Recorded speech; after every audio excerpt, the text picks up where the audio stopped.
Hi, everyone, and welcome to the latest episode of the Tiny Brains podcast. I am Kevin Joyce, CEO at Tiny Brains, and with me I have Peter Graham, the Brigadier of Brains. Hello, everyone.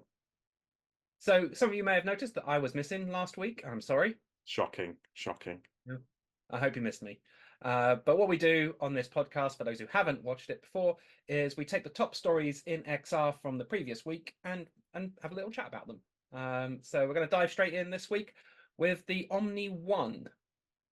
Yes, good old Virtuix and their Omni One omnidirectional treadmill, if you can call these things treadmills. So Virtuix first announced the Omni One, must have been 4 or 5 years ago, originally with a launch date of late 2021. Well, obviously that came and went quite a while ago. Now they are set to launch their device commercially for consumers around the world this September. So, bully for them. Nice. Yeah. Yeah. I have tried Virtuix. I think I've tried every edition of this treadmill since, well, I mean, over a decade. Shout out to Jan. And yeah, I've always been a fan of the Virtuix, of the Omni devices, and I'd be happy to set one up in my games room if Virtuix want to send me one. There we go. Yes. Well, we say these are consumer devices, but they're not exactly consumer money, are they? The Omni One is $2,600, so it's a little bit more than the average headset, to say the Got to least. replace your home gym. Yeah, exactly. And also it's an all-in-one system. So unlike some rivals out there, it comes complete with a headset. Comes with the Pico 4 Enterprise as well. Its own store for the Pico headset, so not the Pico store itself. And there are going to be like 51 compatible games with it as well. So it's an all-in-one system there, so it's ready to go. You do obviously have to then buy the games. But yeah, I'd love to give it a go. I'd love to have one up in my games room. Not sure it's going to happen. What, you're not But going to buy a nice £2,000 treadmill for your Christmas present? maybe. We'll Yeah. see. We'll see. Maybe. I do quite like the Pico and I do like Omni. So maybe. We'll see. Wait for that Black Friday sale. Oh yeah, $200. deal. Perfect. Anyway, moving on. On a subject of money, good old Meta. Or Well, they've announced their Q2 financials, haven't they? For Meta, but we're more interested in Reality Labs. So the good news from Reality Labs is that they're making, well, they're kind of making money. Their revenue has increased by 28% over Q2 last year. So with excellent Quest 3 sales.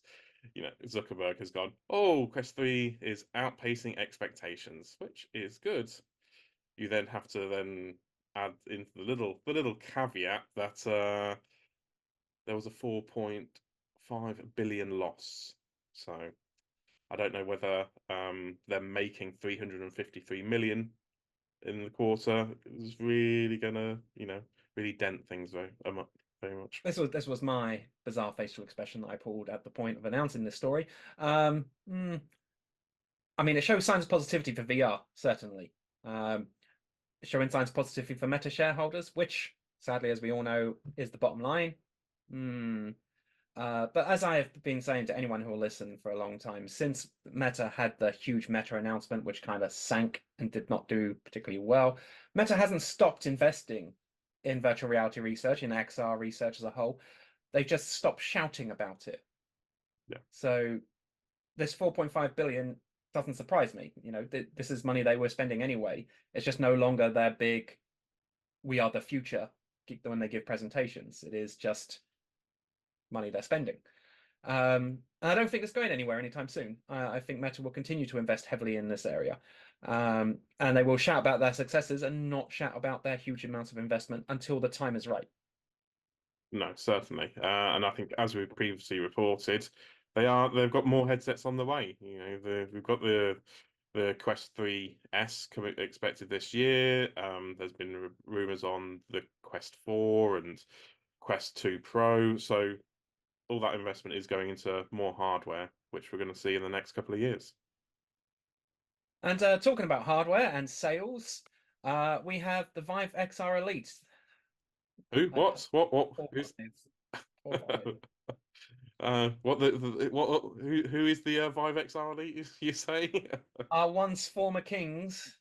Yeah, yeah. So at the moment, it launched last year, didn't it, for CES 2023, and it was about $1,200, I believe, around that sort of price range. This week, Vive have slashed the prices by $200. So you can now pick up a Vive XR Elite for $900 in the US. If you look on the UK store, it's still the same price of £1,300. I mean, it's a nice headset, but I'm sorry, Vive. You had the future in your hands and you let it slip. So yeah, you probably see it at a few conventions and businesses maybe using it, but it's not a common headset by any means, is it really? No, I mean obviously the original Vive and the Vive Pro were huge. They were everywhere. They were the headset to have. And in my mind, and I'm sure a lot of people out there have the similar opinion, Vive just didn't have the landing. They just couldn't follow up. And when the Quest came, they didn't have an answer to it, and the answer that they eventually did bring just wasn't competitive. Did you And not like the Vive Flow?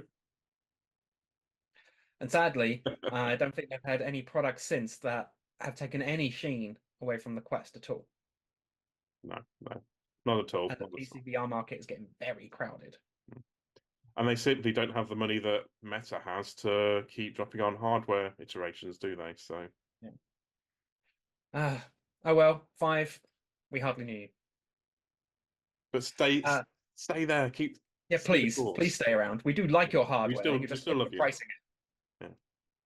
Anyway, to another headset that is no longer overpriced, the PSVR 2. Now, this is an interesting one in my mind. Well, this is another one that's had a 200 buck reduction in price, or around that, depending on where you go. And needless to say, it's seen a little bit of an uptick in sales. Now, in my mind, I know I really like the PSVR 2 headset. It's not the most high-end headset available, but it is a good low tier, high-end headset for consumers. And now it's a perfectly viable PC VR headset. It's a lovely price point for PC VR players. Go at it. Yeah, exactly. Obviously the adapter uh launches in a couple of days. Actually, I think it's the 7th of August that it comes out. The adapter, which I very accurately guessed the price on, let's not forget. Keep saying this. Just an addition to this report, there was a report saying that in the US, the PSVR 2 sales increased by 2,350%. So So they went from 1 to 2,350. they sold more on one Sunday than the entire year. I think it was the first Sunday that it was on sale. They sold more on that Sunday than they did the entire year that it's been out. Now, I can't possibly imagine this is going to kick Sony's bum and get them to actually support the device. I don't think that's what's going to happen here. I think it's an inventory sale. It's clearing out the warehouse. But there are other people that make games for PlayStation VR 2 other than Sony. So maybe for all you indies out there, this is a good opportunity. Maybe it's time to put out a little sale on your PSVR 2 game, get it on the front page of the store, see what happens. Exactly. Or if you've been umming and ahhing about whether to support PSVR 2, porting a game, that might help sway you a little bit more if there's more players out there now. It's an opportunity for developers in the right space. Mm.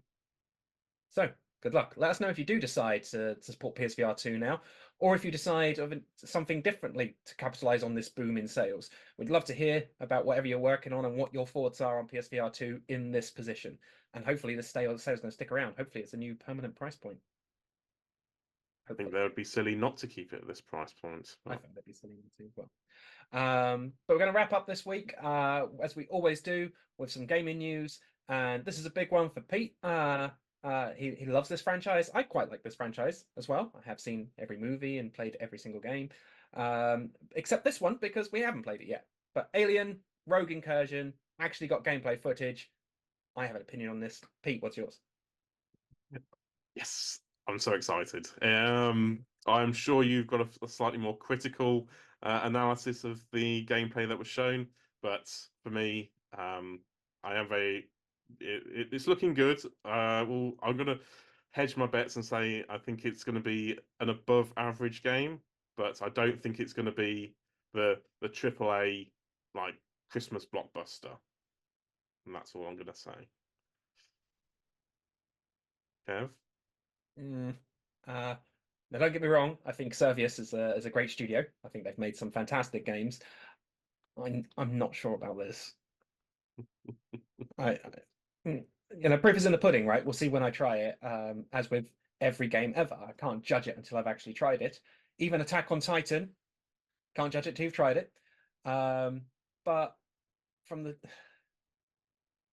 it just from the trailer that I saw, if this is their vertical slice, if this is their premium bit of gameplay to showcase, it doesn't look polished to me. It looks like it's lacking. Yeah, I want to try it. I want to play it. I want to see. Well, we'll have to reserve our review to later in the year then. Yeah, what is it expected, like November time, something like that, isn't it? Yes, yeah, November. it's a whole, I don't think they've set an actual like date or window, just Q4, isn't it? So So we'll see. We will see. yeah, we'll see if Anyway, we're disappointed at Christmas or not. indeed, indeed. Anyway, that is all we have time for this week. As always, if you liked any of these stories and want to chat to us about them further, or anything that's happening with you in your VR studio, or at your VR publication, or on your VR Twitter circle, X circle, drop us a line at whatever information Pete puts below, presumably all of it. I don't know. Probably.